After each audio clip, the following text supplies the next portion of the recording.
Well, the anti-xenophobia activists say that rising attacks on foreign nationals pose a security risk to South Africa, directly affecting the economy. A coalition of civil society organizations under the banner Kopanang Africa Against Xenophobia have been marching through the streets of Johannesburg over the violence, intimidation and hate speech being aimed at foreign nationals. We cross to our reporter on the ground, Mbalenhle Mthethwa in Johannesburg. Mbali, thanks for being with us. Tell us how many people are there. What has the mood been like today? Good evening, Francis. Well, there's been a long wait since 3 p.m. this afternoon. We understood that there was going to be an update as to the fate of Operation Dudula leader Antixenophobia, if he will be released or not. We understand that conversations behind closed doors still continue regarding that decision. We'd spoken earlier to a lawyer representing them who suggested that he might be arrested today. But later on we saw a bigger group of people coming along, and other organizations within communities or community-based organizations coming in to support or to pledge their support to the leader who is behind bars. You will understand that this happened on the back of a march against xenophobia, against this particular group called Operation Dudula. It's been deemed or it's been referred to by many as a vigilante group and as a xenophobic group based on the operations that they do carry out in communities. Based on those operations, and we also understand that I'm not sure what's happening right now. I see people coming out. I don't know if this means that we will be getting that update or not, but it seems like people are going back inside, so that means the update is not happening right away.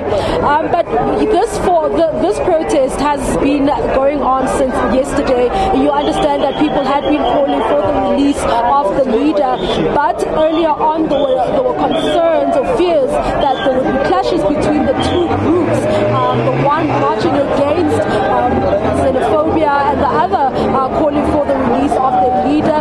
We saw the police forming a hedge, using their police vans to form a hedge. The memorandum of demand was handed over on the other side, but it seems as though outside here the rain has done very little to deter people from protesting.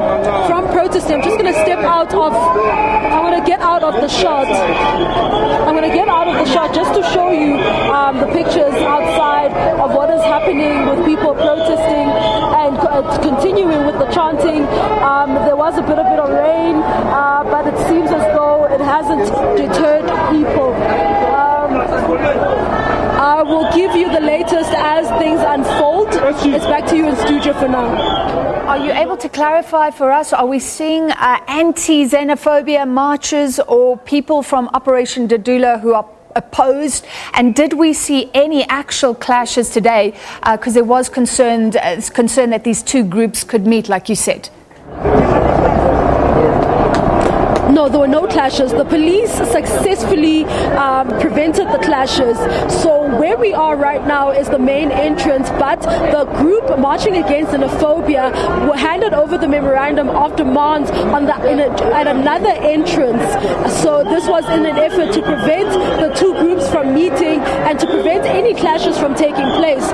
You also remember in earlier visuals, there were visuals on air of the Operation Dudula members, the group that is deemed or that has been branded as a xenophobic and vigilante group, marching to meet the other side, but the police quickly stopped them in their tracks and the two groups never met, therefore preventing those clashes from taking place. The group that you see here is the Operation Dudula members and supporters who are here to pledge their support to their leader, who is still behind bars. It's still unclear as to whether he will spend the weekend behind bars or if he will be released. Now, what is at stake? Part of the reason why the operation Operation Dudula members would want him to be released is because there were plans to go and launch the very same movement in Durban. We heard that the lawyers started conversations to try and get him off on a warning, but we're not sure how far those conversations have gone, given the fact that we're still waiting for that report back since 3 p.m. But with regards to the Kopanang Africa members who marched to various police stations, handing over a memorandum of demand, calling and asking for police to protect them against this very group, and also calling for the removal of Home Affairs Minister Dr. Aaron Motsoaledi, ended after they handed over the memorandum of demands. Here at this very police station, you would have heard them chanting anti-Operation Dudula statements, saying Panti with Operation Dudula, Panti with Nhlanhla Lux, down with Nhlanhla Lux, and so on. So those were the events that unfolded today.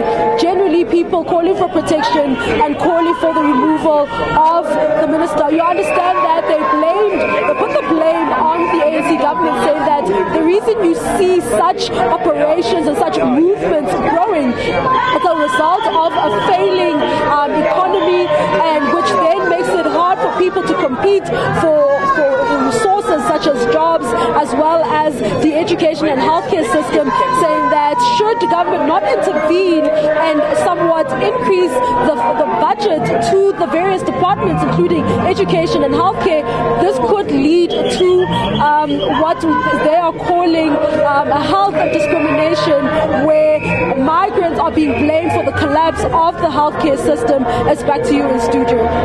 Final quick question for people who are just tuning in. We see quite a crowd behind you, but tell us how much support the Anti-xenophobia march got. In terms of numbers, maybe you can compare the two groups today. Well, it got quite a significant number. You know, we saw, I think it was almost 200 people. Now, you have to remember that this is an amalgamation or a collaboration or coalition of various civil society groups in South Africa, including UJ as a university was also there to speak and call and basically reiterate that South Africa is for all who live in it, saying that South Africa is for the undocumented migrants as well as documented migrants and all those from within the continent. So those were some of the sentiments that were shared by many of them. TAC also was there and also had their voice, made their voice heard, speaking about, calling for government to increase its budget to the healthcare sector, and calling on government to stop scapegoating migrants for the failures of government and for the failures that we've seen.